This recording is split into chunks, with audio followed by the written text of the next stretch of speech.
Hai guys, jumpa lagi. Dice Budiarsih, 36 tahun, berasal dari Bandung. Dia keturunan bangsawan, kakeknya Raden Demang Wirahadikusumah pernah jadi patih di Batavia, sedangkan buyutnya pernah jadi Bupati Sukapura di Tasikmalaya, Jawa Barat. Saat itu, tahun 1986, Dice yang cantik dikenal sebagai pragawati, fotomodel, bintang iklan, juga pengusaha salon. Sejak muda, dia sering ikut kontes-kontesan dan pernah jadi pemenang kontes Ratu Kacamata dan Ratu Kebaya. Dice kerap terlibat fashion show di hotel-hotel berbintang di Jakarta. Selain itu, dia juga merupakan bintang iklan untuk beberapa produk seperti cairan pembersih lantai, Fujifilm, dan produk vitamin. Hidup Dice sibuk guys, juga glamor, rumahnya besar, dia punya 2 mobil mewah, sepasukan pembantu, supir, dan polisi sebagai satpam atau penjaga rumah. Di tahun 1980-an, saat masih banyak penduduk Indonesia yang hidup di bawah garis kemiskinan, Dice sudah menenteng tas Gucci dan pakai lipstik Yves Saint Laurent. Kalau keluar rumah, dia selalu berdandan dan pakai parfum mahal dari Paris. Dice punya salon di kawasan pemukiman elit Kalibata Indah, Jakarta Selatan. Pergaulannya di kalangan high class, dia banyak kenal pejabat dan pengusaha. Singkatnya guys, saat itu Dice bisa digolongkan sebagai sosialita Jakarta. Sedangkan suaminya Budi Mulyono, 56 tahun, lumpuh akibat darah tinggi. Dulu semasa sehat Budi sempat berganti-ganti pekerjaan. Awalnya sebagai letnan muda di ketentaraan, kemudian kerja di Perfini atau Pusat Film Nasional, dan terakhir dia bekerja pada Maijen Hartawan, Menteri Bina Marga di zaman Orde Lama, dan sering terlibat menggarap proyek pembangunan dengan adik sang Maijen.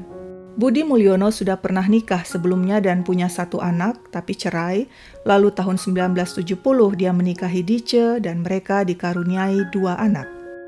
Selain punya pekerjaan dan kegiatan seabrek, Dice juga sering meminjamkan uang pada orang-orang.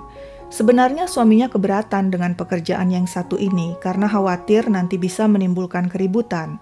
Tapi Dice jalan terus. Lagi pula sejak suaminya sakit, Dice yang memegang kendali keuangan rumah tangga. Pada 8 September 1986, seperti biasa Dice sibuk. Pagi-pagi dia sudah mengantar kedua anaknya ke sekolah, kemudian siangnya bersama supir pribadi berkunjung ke salon miliknya Putri Citra Ayu di Kalibata Indah yang dijalankan oleh adiknya. Jarak salon dan rumahnya cukup dekat, hanya 2 km. Kemudian Dice mampir ke tempat Ibu Fatma di Tebet, seorang penjual barang antik untuk mengambil pesanannya, antara lain Gucci porselen buatan Cekoslovakia dan tempat lilin kristal. Semuanya dia kredit. Untuk cicilan pertama dia bayar pakai cek ke Ibu Fatma.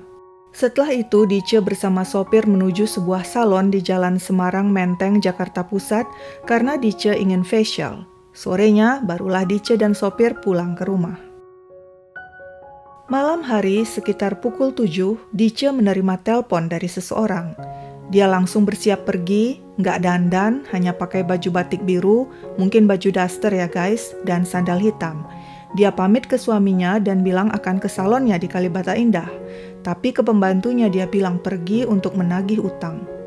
Guys, sekitar jam 7 malam, Dice berangkat sendirian dengan menyetir mobil meninggalkan rumahnya di Jalan Guru Alip Duren 3, Jakarta Selatan. Ini adalah terakhir kali keluarganya melihat dirinya sebab Dice akan pergi untuk selamanya. Sekitar jam 10 malam di kawasan Kalibata, nggak jauh dari pabrik obat dupa dan kebun karet, sebuah mobil Honda Accord putih parkir dengan mesin dan lampu sen menyala. Melihat hal itu, Zainal, seorang karyawan pabrik sepatu bata yang baru pulang karena lembur, mendekati mobil dan melihat nggak ada orang di dalam mobil itu. Karena curiga, Zainal lapor kepada Muntako, petugas penjaga keamanan pabrik dupa. Muntako lalu menyenter ke dalam mobil dan melihat seorang wanita tergolek di belakang kemudi bersimbah darah. Wanita itu guys adalah Dice Budiarsih. Polisi pun dipanggil dan tiba di TKP. Dice dinyatakan meninggal dengan 5 luka tembakan, tepatnya di belakang telinga kanan, dada, bahu, ketiak kanan, dan punggung kanan. Polisi memperkirakan Dice dihabisi dengan pistol semi-otomatis kaliber 22. Di Indonesia, pistol jenis ini hanya sedikit pemiliknya.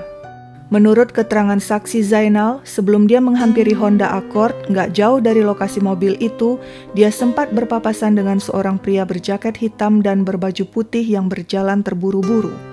Pembunuhan seperti ini sangat jarang terjadi di Indonesia. Terlebih lagi korban adalah seorang wanita terpandang yang punya banyak kenalan pejabat dan pengusaha. Pers langsung heboh. Berita pembunuhan Dice jadi headline di surat kabar, menyulut berbagai spekulasi di tengah masyarakat. 3 bulan kemudian, polisi menangkap seorang pria bernama Muhammad Sirajuddin yang biasa dipanggil Pak D dan berprofesi sebagai dukun yang mengaku bisa menggandakan uang. Menurut polisi, pria inilah pembunuh Dice. Motifnya, Dice memberikan uangnya sebesar 10 juta rupiah kepada Pak D untuk digandakan jadi ratusan juta, tapi ujung-ujungnya Pak D malah menghabiskan uang itu untuk kepentingan pribadi. Hal ini bikin Dice marah sehingga Pak D menghabisi wanita itu dengan cara menembaknya sebanyak 5 kali. Guys, saat ditangkap sebenarnya Pak D juga sedang berstatus tersangka pembunuh Nyonya Endang Sukitri, pemilik toko bahan bangunan di Depok yang kata polisi juga menggandakan uangnya ke Pak D. Pak D protes pada polisi, dia bilang berulang-ulang enggak membunuh Dice, dia juga enggak membunuh Endang Sukitri, ada pihak-pihak yang mengkambing hitamkannya. Dan guys, Pak D yang merasa terpojok mulai berkicau dan membeberkan semua rahasia Dice. Muhammad Sirajuddin alias Pak D lahir di Sumeneb tahun 1932, dia sempat jadi tentara pada zaman revolusi. Hidup Pak D nggak selalu lurus guys. Tahun 1965 dia pernah dipenjara selama 7 tahun karena membantu pencurian baju di tempat penjahitan baju. Setelah bebas tahun 1971, Pak D sempat tinggal di Surabaya beberapa tahun sebelum pindah ke Jakarta dan menetap di kawasan Pasar Rebo, Jakarta Timur. Di Jakarta, Sirajuddin alias Pak D menikah keempat kalinya. Profesi terakhir Pak D adalah dukun yang bisa menggandakan uang, bisa memberi jimat, juga punya usaha jual beli barang-barang klinik. Pak D dan Dice Budiarsih punya hubungan dekat, seperti ayah dan anak, begitu pengakuan Pak D. Dice menganggap Pak D sebagai guru spiritualnya. Mereka pertama kali bertemu tahun 1981, waktu itu Dice minta tolong supaya salonnya ramai pengunjung. Pak D lalu memberikan jimat penglaris untuk dipasang di pintu masuk, dan setelah itu salon Dice di Kalibata ramai dikunjungi orang. Dice sering curhat pada guru spiritualnya itu. Dia mengaku sering main dengan pengusaha-pengusaha seperti Sudwikatmono yang merupakan kerabat Presiden Soeharto dan pengusaha Indra Rukmana yang adalah suami Mbak Tutut, putri Presiden Soeharto. Sekali main Dice dibayar 10-20 juta rupiah.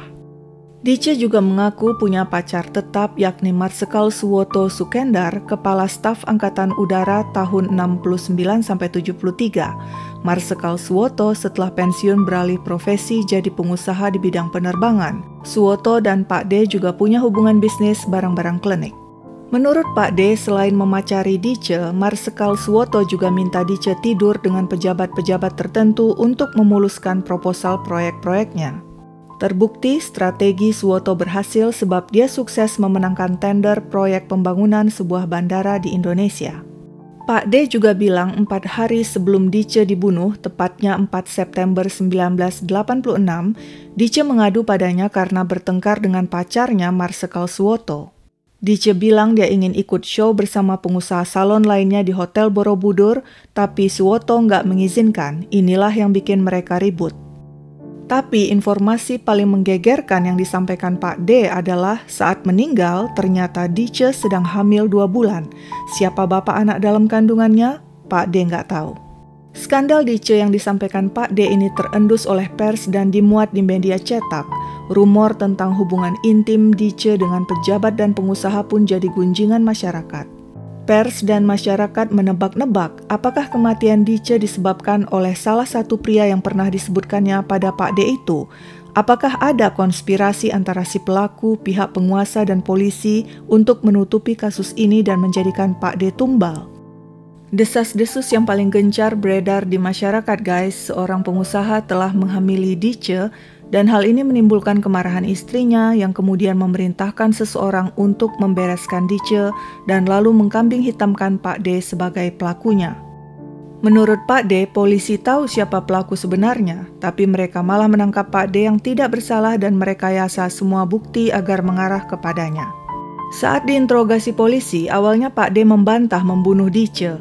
Karena nggak juga mengaku, akhirnya polisi menyiksa Pak D sampai kakinya patah. Tapi Pak D nggak mundur, barulah setelah polisi menyiksa dua anak laki-lakinya, akhirnya dengan terpaksa Pak D menandatangani pernyataan dialah pembunuh Dice. Guys, saat persidangan digelar, Pak D didampingi pengacara-pengacara kondang yang yakin kliennya nggak bersalah. Pengacara-pengacara tersebut antara lain adalah Luhut Pangaribuan, Nursyahbani Kaca Sungkana, dan Muhammad Assegaf. Di persidangan, Pak D mengatakan dia dipaksa polisi mengaku sebagai pembunuh Dice. Budi Mulyono, suami Dice, ikut bersaksi dan mengatakan Dice nggak pernah memberikan uang 10 juta kepada Pak D untuk digandakan seperti yang dituduhkan polisi. Saksi-saksi lain juga mengatakan saat kejadian pembunuhan Dice, Pak D ada di rumah di Pasar Rebo yang jaraknya kurang lebih 1 jam naik mobil ke TKP. Tapi majelis hakim nggak menggubris saksi-saksi itu guys dan menjatuhkan hukuman penjara seumur hidup pada Pak D. Hukuman ini disatukan dengan hukuman pembunuhan Endang Sukitri.